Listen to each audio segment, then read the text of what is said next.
Hi guys, चलिए आगे का पढ़ते हैं इस वीडियो में।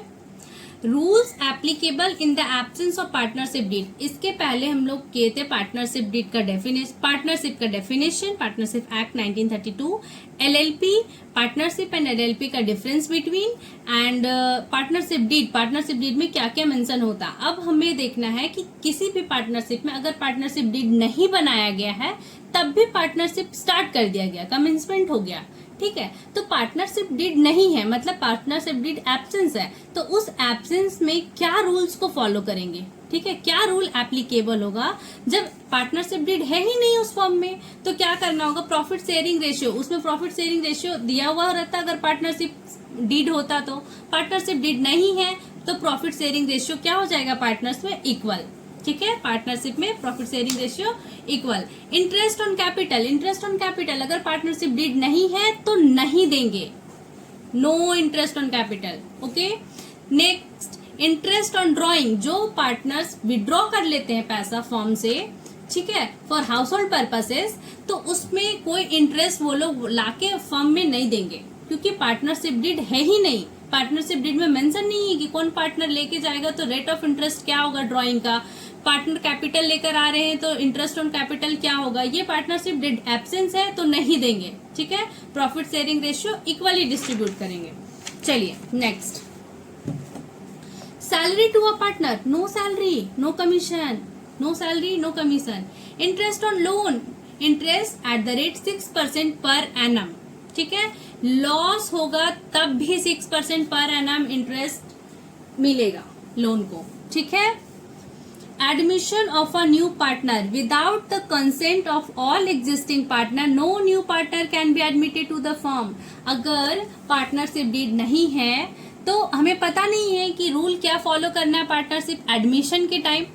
अगर ये पता ही नहीं है, पार्टनरशिप डीड एब्सेंस है और 3 पार्टनर अभी हैं प्रेजेंटली, ABC, हमारे हर एक एग्जाम्पल में ABC पार्टनर 3 पार्टनर होंगे पार्टनरशिप फॉर्म में, ठीक है। 3 पार्टनर है ABC।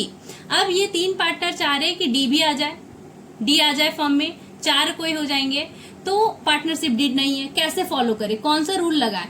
तो तब तक ये एडमिट नहीं हो सकता जब तक वो तीनों पार्टनर का कंसेंट नहीं हो, जो हमारे एग्जाम्पल में होता है हमेशा ABC।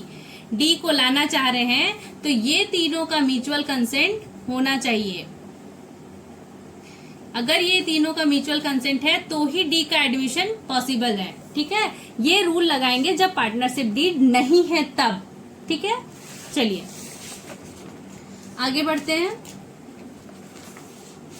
अब क्या है, पार्टनरशिप पढ़ रहे हैं, पार्टनरशिप एक्ट, पार्टनरशिप का डेफिनेशन, पार्टनरशिप में क्या क्या आएगा। तो पार्टनरशिप जब पढ़ते हैं तो पार्टनरशिप में बिजनेस को चलाना है, एक नहीं है, मतलब सोल प्रोप्राइटरशिप नहीं है, एक से ज्यादा ओनर है। तो उस केस में हमें बनाना होता है profit and loss appropriation account for the year ended, ठीक है। ये अकाउंट मेंटेन होता है, पार्टनर्स कैपिटल अकाउंट मेंटेन होता है, बैलेंस शीट बनता है, ठीक है।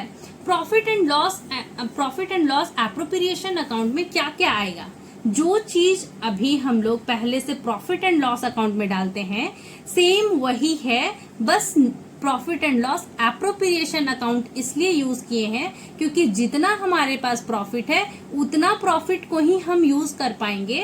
प्रॉफिट एंड लॉस में होता है कि प्रॉफिट नहीं भी है तब भी सारे एक्सपेंस, सारे लॉस को बेयर करना पड़ता है। इसमें अगर प्रॉफिट है तो इंटरेस्ट ऑन कैपिटल देंगे, नहीं है तो जितना है उतना तक देंगे। अगर प्रॉफिट है मान लो 20,000, इंटरेस्ट ऑन कैपिटल आ रहा 30,000 का, पर फर्म 20,000 तक ही दे पाएगी, इसलिए profit and loss appropriation account partnership में प्रिपेयर किया जाता है, ठीक है।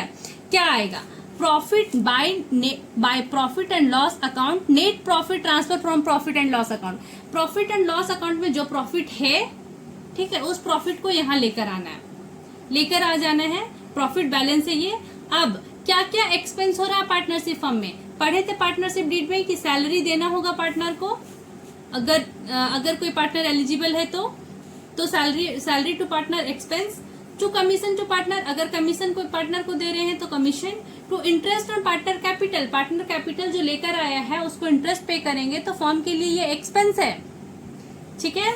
टू रिजर्व्स अकाउंट, कुछ अमाउंट को रिजर्व में लेके रखना है, इस प्रॉफिट को रिजर्व में डाल देंगे। अब क्या है, प्रॉफिट एंड लॉस अकाउंट से आया था ये प्रॉफिट बैलेंस, और क्या प्रॉफिट हो सकता है फर्म के लिए, बाय इंटरेस्ट ऑन ड्रॉइंग, कोई पार्टनर ड्रॉइंग विड्रॉ कर रहा है पैसा को, उसके बदले इंटरेस्ट देगा फर्म को, फर्म के लिए ये फायदा है, इनकम है, इसीलिए क्रेडिट साइड में, ठीक है। ये क्रेडिट साइड का इनकम, ये एक्सपेंसेस है, दोनों को ये प्रॉफिट में से ये एक्सपेंस को लेस करेंगे तो हमें आएगा टू प्रॉफिट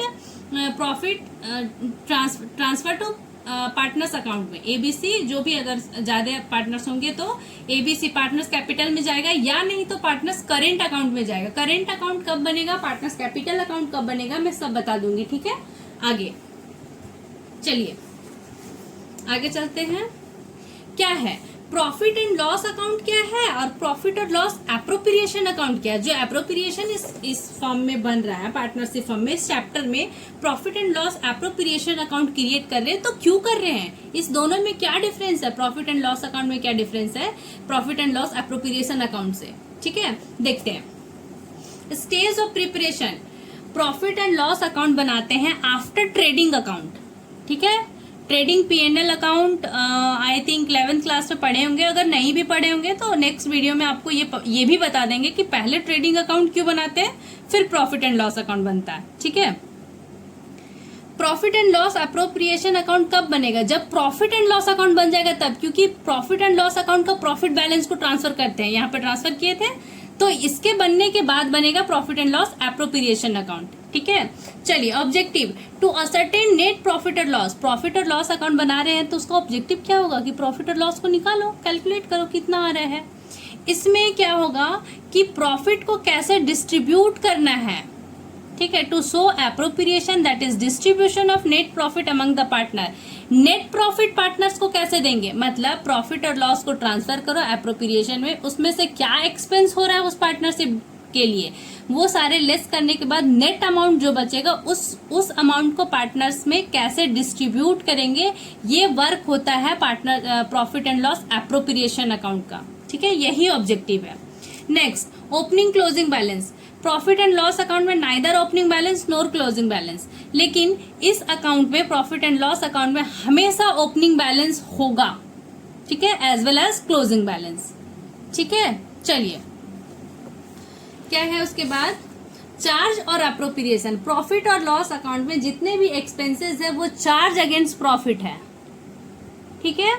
अब expenses debited to this account, that means profit and loss appropriation account are appropriation of profit, जितना प्रॉफिट है उतना ही दे पाएंगे एक्सपेंस को, उससे ज्यादा बेयर नहीं कर पाएगा, ठीक। Partnership agreement, it is not prepared on the basis of partnership agreement, profit and loss account partnership के अग्रीमेंट से नहीं बनता है, लेकिन पार्टनरशिप प्रिपेयर्ड ये profit and loss appropriation on the basis of agreement, partnership agreement, ठीक है। Matching principal, followed matching principal, profit and loss account में मैचिंग प्रिंसिपल को फॉलो किया जाता है। अगर एक अकाउंट क्रेडिट हो रहा है तो दूसरे अकाउंट डेबिट होगा, दूसरे अकाउंट डेबिट हो रहा है तो उसके वाले अकाउंट को क्रेडिट करना होगा, ठीक है। डबल इफेक्ट मैचिंग प्रिंसिपल को ये फॉलो करेगा, क्यों डेबिट हुआ तो उसका क्रेडिट इफेक्ट को दिखाना है, लेकिन इसमें मैचिंग प्रिंसिपल को फॉलो नहीं किया जाता profit and loss appropriation account में, ठीक है। चलिए आज यही रोक देते हैं, नेक्स्ट आपको नेक्स्ट वीडियो में मिलेगा।